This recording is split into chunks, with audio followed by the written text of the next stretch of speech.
Good morning guys, welcome to daily current affairs class. चलिए start करते हैं 5 अप्रैल के इम्पोर्टेंट करंट अफेयर्स। आज का हमारा पहला क्वेश्चन है, राष्ट्रीय समुद्री दिवस कब मनाया जाता है? यह दिवस 5 अप्रैल को मनाते हैं। 5 अप्रैल 1964 को भारत में पहली बार राष्ट्रीय समुद्री दिवस मनाया गया। यह दिवस भारत के समुद्री इतिहास और विरासत को याद करने और भारतीय समुद्री क्षेत्र के महत्व को उजागर करने के लिए मनाया जाता है। वर्ष 2024 में राष्ट्रीय समुद्री दिवस की थीम है navigating the future safety first. आगे देखिए, ये है भारत का पहला जहाज एसएस लॉयल्टी, इस जहाज का नाम है। और 1919 में इसी दिन पहले भारतीय जहाज एसएस लॉयल्टी की बम्बई से लंदन तक की पहली यात्रा हुई थी। आगे देखिए, अप्रैल के इम्पोर्टेंट डेट्स हैं, इन्हें एक बार हम रिवाइज करते हैं। 1 अप्रैल को हम उत्कल दिवस मनाते हैं, जिसे उड़ीसा दिवस भी कहते हैं। 2 अप्रैल को विश्व ऑटिज्म जागरूकता दिवस मनाते हैं और इसकी थीम है एम्पावरिंग ऑटिस्टिक वॉइसेस। 4 अप्रैल को खाद्यान्न जागरूकता दिवस मनाते हैं और इसकी थीम है प्रोटेक्टिंग लाइफ्स बिल्डिंग पीस। अगला क्वेश्चन देखते हैं, भारत सरकार ने अंधता निवारण सप्ताह कब घोषित किया है? तो ये सप्ताह भारत सरकार ने 1 अप्रैल से 7 अप्रैल तक घोषित किया है। इस वार्षिक कार्यक्रम का उद्देश्य दृष्टिहीन व्यक्तियों का समर्थन करना और आँखों की देखभाल सेवाओं तक पहुँच को बढ़ावा देना है। अगला क्वेश्चन देखते हैं, किस देश ने भारतीय पर्यटकों के लिए ई वीज़ा की शुरुआत की है? तो इस ई वीज़ा की शुरुआत की है जापान ने। और जो ये ई वीज़ा है, यह भारतीय पर्यटकों के लिए 90 दिन तक वैलिड होगा और इसे वीएफएस ग्लोबल द्वारा प्रबंधित जापान वीज़ा एप्लीकेशन सेंटरों के माध्यम से पहुंचा जा सकता है। आगे देखिए, ये रहा जापान का मैप। और अब जापान के कुछ स्टैटिक जान लेते हैं। तो देखिए, जापान पूर्वी एशिया में एक द्वीप देश है और जापान पूर्व में होने के कारण सबसे पहले सूर्योदय जापान में होता है, इसलिए जापान को उगते हुए सूरज का देश भी कहा जाता है। अगर आपसे पूछे भारत के किस राज्य में सबसे पहले सूर्योदय होता है, तो आप कहेंगे अरुणाचल प्रदेश। आगे देखिए, जापान जो है, यह उत्तर पश्चिम प्रशांत महासागर में है और पश्चिम में जापान सागर से घिरा है, जो उत्तर में ओखोटस्क सागर से लेकर दक्षिण में पूर्वी चीन सागर, फिलीपीन सागर और ताइवान तक फैला हुआ है। जापान की राजधानी क्या है? टोक्यो। और यहाँ की जनसंख्या है 12.51 करोड़। यहाँ के प्रधानमंत्री है फूमियो किशिदा और क्षेत्रफल है 3,77,973 वर्ग किलोमीटर। और जापान की मुद्रा है जापानी येन। और जापान की संसद को डाइट कहते हैं। और आपको पता होगा, अमेरिका ने जापान के 2 शहरों पर परमाणु बम हमला किया था। वो 2 शहर कौन से थे? तो वो 2 शहर थे हिरोशिमा और नागासाकी। हिरोशिमा पर 6 अगस्त 1945 को और नागासाकी पर 3 दिन बाद 9 अगस्त 1945 को हमला किया था। अब देखिए, जापान के करंट देख लेते हैं कुछ। तो जापान दुनिया का पहला उपग्रह लॉन्च करेगा जो कि लकड़ी से बना होगा। और जापान को समुद्र के अंदर ज्वालामुखी विस्फोट के बाद नया द्वीप मिला है। अब इसरो जापान की स्पेस एजेंसी की मदद से अगला चांद मिशन पूरा करेगा। अब जापान की स्पेस एजेंसी का नाम क्या है? तो जापान एरोस्पेस एक्सप्लोरेशन एजेंसी। इसको कब इस्टेब्लिश किया गया था? तो 1 अक्टूबर 2003 को। और इसरो को इस्टेब्लिश किया गया था 15 अगस्त 1969 को। आगे देखिए, अगला क्वेश्चन, सामरिक बल कमान और डीआरडीओ द्वारा अग्नि प्राइम बैलिस्टिक मिसाइल का परीक्षण कहाँ किया गया? तो इस मिसाइल का परीक्षण किया गया है उड़ीसा तट पर।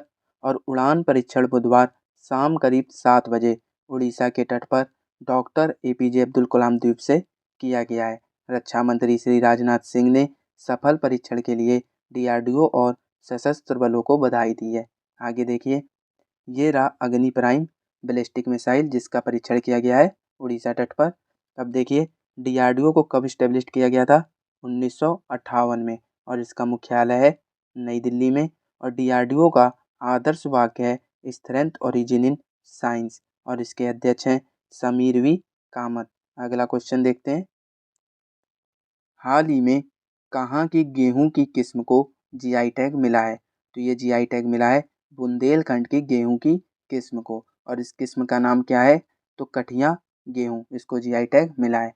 अब ऑप्शन देखिए, मथुरा, आपको लास्ट क्लास में बताया था मथुरा के सांची क्राफ्ट को जीआई टैग मिला है और पीलीभीत के बांसुरी को जीआई टैग मिला है। अच्छा, भारत में किस राज्य के पास सबसे ज़्यादा जीआई टैग हैं? तो उत्तर प्रदेश के पास कितने? 69। और दूसरे नंबर पर तमिलनाडु के पास 58 जीआई टैग हैं। आगे देखिए अगला क्वेश्चन। हाल ही में रवि कोटा ने किस राज्य के मुख्य सचिव के रूप में कार्यभार संभाला है? तो यह असम राज्य के मुख्य सचिव बने हैं रवि कोटा। अब कुछ पॉइंट्स हैं इसे देखते हैं। तो असम के जोरहाट में प्रधानमंत्री मोदी ने लाचित बोरफुकन की 125 फीट ऊंची प्रतिमा का अनावरण किया है। प्रधानमंत्री मोदी ने असम और अरुणाचल प्रदेश को जोड़ने वाली सेला टनल का उद्घाटन किया है।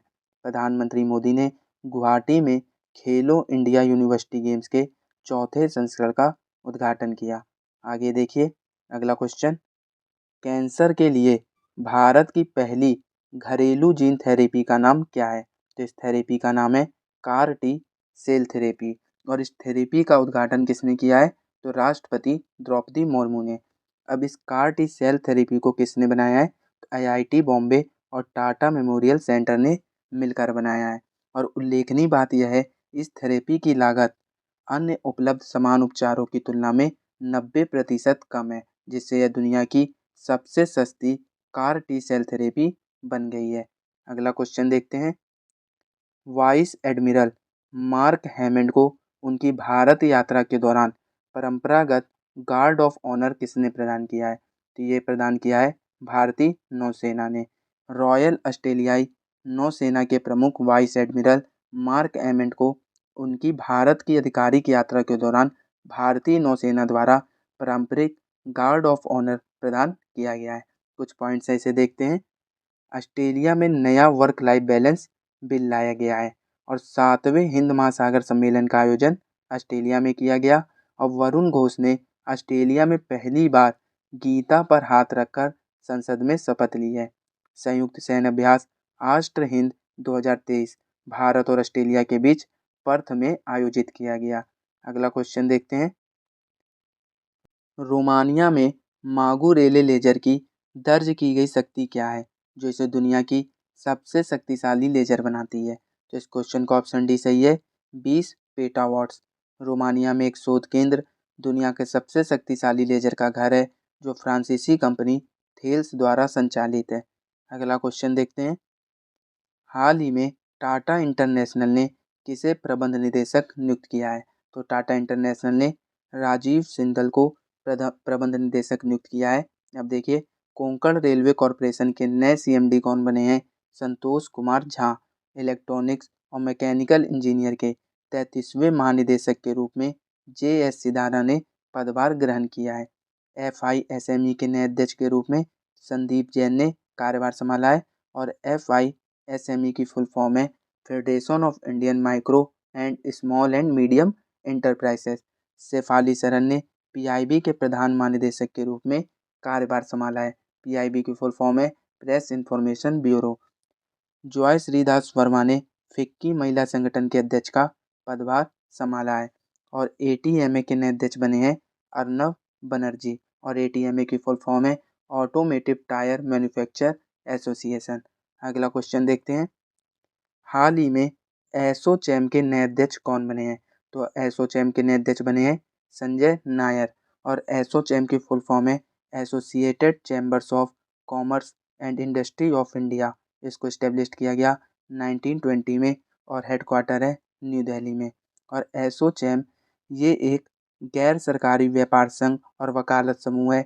यह संगठन भारत में व्यापार और वाणिज्य के साझे हितों का प्रतिनिधित्व करता है। अब ऑप्शन देखिए। अनिल कुमार ये ट्राई के अध्यक्ष बने हैं जिसकी फुल फॉर्म है telecom regulatory authority of India. और ये मोस्ट इम्पॉर्टेंट अजय मणिकराव कानखिलकर ये भारत के लोकपाल बने हैं। अगला क्वेश्चन देखते हैं। किस मंत्रालय ने माई CGHS iOS ऐप लॉन्च किया है? तो इस ऐप को लॉन्च किया है स्वास्थ्य एवं परिवार कल्याण मंत्रालय के सचिव श्री अपूर्व चंद ने। इस ऐप को लॉन्च करने का उद्देश्य है केंद्र सरकार स्वास्थ्य योजना लाभार्थियों के लिए इलेक्ट्रॉनिक स्वास्थ्य रिकॉर्ड सूचना और संसाधनों तक पहुंच बढ़ाना है। तो इस क्वेश्चन का ऑप्शन डी सही होगा, स्वास्थ्य एवं परिवार कल्याण मंत्रालय। आगे देखिए, आपको इम्पोर्टेंट पोर्टल रिवाइज कराता हूँ तो ध्यान से सुनिएगा। आईना पोर्टल को लॉन्च किया है आवास व शहरी कार्य मंत्रालय ने। सी विजिल पोर्टल और इन कोर ऐप को लॉन्च किया है इलेक्शन कमीशन ऑफ इंडिया ने। भूमि राशि पोर्टल, सड़क व परिवहन मंत्रालय, ई अमृत ऐप, नीति आयोग ने। और सुप्रीम कोर्ट ने सुस्वागतम पोर्टल, सुपेश, फास्टर और सुवास पोर्टल को लॉन्च किया है। निदान पोर्टल, नारकोटिक्स कंट्रोल ब्यूरो, पाट मित्रों पोर्टल वस्त्र मंत्रालय और उद्गम पोर्टल आरबीआई ने। और फीस्ट सॉफ्टवेयर इसरो ने। संदेश ऐप, अर्धसैनिक बलों के लिए संचार साथी पोर्टल आईटी मंत्री अश्विन वैष्णव ने लॉन्च किया है। ई केयर पोर्टल स्वास्थ्य मंत्रालय और संभव पोर्टल भारतीय सेना ने सुरक्षित संचार के लिए। और ई साक्षी ऐप संसद सदस्य स्थानीय क्षेत्र विकास योजना के प्रशासन के लिए। आगे देखते हैं। तो दोस्तों ये थे आज के इम्पोर्टेंट करंट अफेयर्स जो कि एग्जाम के पॉइंट ऑफ व्यू से इम्पोर्टेंट थे। अगर आपको क्लास पसंद आई हो तो वीडियो को लाइक कीजिए, सब्सक्राइब कीजिए और शेयर कीजिए और बेल आइकन को जरूर दबाइएगा ताकि वीडियो अपडेट आपको सबसे पहले प्राप्त हो। और ये रहा आपका लास्ट क्लास में पूछा हुआ क्वेश्चन, इसका आंसर देखते हैं। हाल ही में कौन कोंकण रेलवे कॉरपोरेशन के नए सीएमडी बने हैं? तो ये बने हैं संतोष कुमार झा। और ये रहा आपके लिए क्वेश्चन, इसका आंसर आप कमेंट बॉक्स में दीजिएगा। हाल ही में टाटा इंटरनेशनल ने किसे प्रबंध निदेशक नियुक्त किया है? तो इसका आंसर आप कमेंट बॉक्स में दीजिए। और अगर आपको इस क्लास की पीडीएफ चाहिए तो आप हमारे टेलीग्राम चैनल को ज्वाइन कर सकते हैं, यहाँ से आपको पीडीएफ मिल जाएगी।